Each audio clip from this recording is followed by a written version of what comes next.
வணக்கம் நண்பர்களே. இன்றைக்கி பார்த்திங்கன்னா நம்ம ஒரு ஆர்கானிக் ஃபார்மில் தான் இருக்கோம். நம்ம இங்கேருந்து தான் பார்த்திங்கன்னா வேர்க்கடலையில் எடுக்கிறோங்க.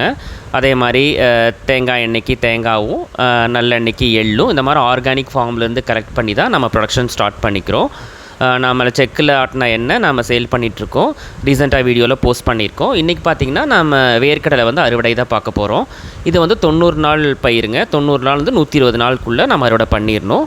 இதில் 2 வெரைட்டி இருக்குது. ஒன்று வந்து எண்ணெய் கடலைன்னு சொல்லுவாங்க. இன்னொன்று வந்து பார்த்திங்கன்னா நம்ம கடலை மிட்டாயெல்லாம் பண்ணுறோம் இல்லைங்களா, பீனட், அந்த வெரைட்டி இருக்குது. இங்கே வந்து 2மே போட்டிருக்காங்க. இன்றைக்கி வந்து பார்த்திங்கன்னா இந்த பீனட் வந்து நம்ம அறுவடை பண்ணுறோம். இது பார்த்திங்கன்னா 90 நாள்லேருந்து 120 நாளுக்குள்ளே எடுக்கிற மாதிரி இருக்கும். 90 நாள்லேயே மேக்ஸிமம் நம்மளே எடுத்துருவோங்க. ஏன்னா 120 டேஸ்க்கு மேலே போயிடுச்சுன்னா இதில் வந்து சுண்ணாம்பு பூச்சின்னு ஒரு பூச்சி தாக்கிடுச்சுன்னா அந்த கடலையோட குவாலிட்டி வந்து சுத்தமாக மாறி போயிடும். நம்ம வேர்க்கடலை வந்து அறுவடை பண்ணுறக்கு முதல் நாளே பார்த்திங்கன்னா தண்ணி பாய்ச்சிருவாங்க ஃபார்மில். அப்போ தான் நம்ம அடுத்த நாள் எடுக்கும்போது ஈஸியாக நமக்கு செடியோடு சேர்ந்து வேர்க்கடலை வந்துடும். சப்போஸ் தண்ணி பாய்ச்சாமல் ட்ரையாக எடுத்தோன்னா செடி தனியாகவும் வேர்க்கடல் தனியாகவும் கீழே நின்றுங்க. அப்புறம் திருப்பி நம்ம அதை வந்து பறித்து எடுக்கிற மாதிரி இருக்கும். அந்த ப்ராசஸ் வந்து ரொம்ப டிலே ஆகிட்டே இருக்கும்.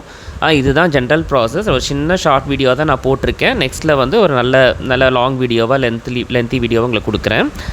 இந்த மாதிரி கலெக்ட் பண்ணி அதுக்கப்புறம் அதை உடச்சி காய வச்சு நம்ம வந்து ப்ரொடக்ஷன் யூனிட்க்கு எடுத்துகிட்டு போயிடுவோம். நம்ம யூஸ் பண்ணுறது எல்லாமே பார்த்தீங்கன்னா 100% ஆர்கானிக் தாங்க. ஃபார்மில் யூஸ் பண்ணுறதும் பார்த்திங்கன்னா ஆர்கானிக்காக தான் யூஸ் பண்ணுறாங்க. எந்த ஒரு பெஸ்டிசைட்ஸ் இங்கே யூஸ் பண்ணுறதில்ல. மண்புழு உரம், மாட்டு எரு இந்த மாதிரி யூஸ் பண்ணி தான் நம்ம இந்த ப்ரொடக்ஷனை ஈல்டே எடுக்கிறாங்க. ஸோ அந்த மாதிரி ஃபார்ம்ஸ்லேருந்து நம்ம எடுத்துகிட்ருக்கோம். இப்போது நம்ம ப்ரொடக்ஷன் யூனிட்டுக்கு எடுத்துகிட்டு போனதுக்கப்புறம் இது வந்து செக்கில் ஆட்டிடுறோங்க. இங்கே பார்த்திங்கன்னா எந்த ஒரு கெமிக்கல்ஸும் சரி, எந்த ஒரு ஃப்ராக்ரன்ஸ், அந்த அரோமாக்காக எந்த ஒரு இதுவுமே நறுமணம் மூட்டி எதுவுமே நம்ம யூஸ் பண்ணுறதில்ல. அதே மாதிரி இங்கே யூஸ் பண்ணுற எல்லாமே வந்து 100% ஆர்கானிக் ப்ராடக்ட் மட்டும் தான் யூஸ் பண்ணிகிட்ருக்கோம். வேணுங்கிறவங்க கண்டிப்பாக கீழே இருக்கிற வாட்ஸ்அப் நம்பர் காண்டாக்ட் பண்ணுங்கள். ப்ரைஸ் கொஞ்சம் அதிகமாக தான் இருக்கும். ஏன்னா நல்ல பொருட்கள் யூஸ் பண்ணும்போது அதோட ப்ரைஸும் கொஞ்சம் லிட்டில் வேரியேஷன் இருக்க தான் செய்யும். ஒன்ஸ் வாங்கி பார்த்தீங்கன்னா உங்களுக்கு அந்த டேஸ்ட்டும் குவாலிட்டியும் பிடிக்கும். Must try. தேங்க்ஸ் ஃபார் வாட்சிங். தேங்க்யூ.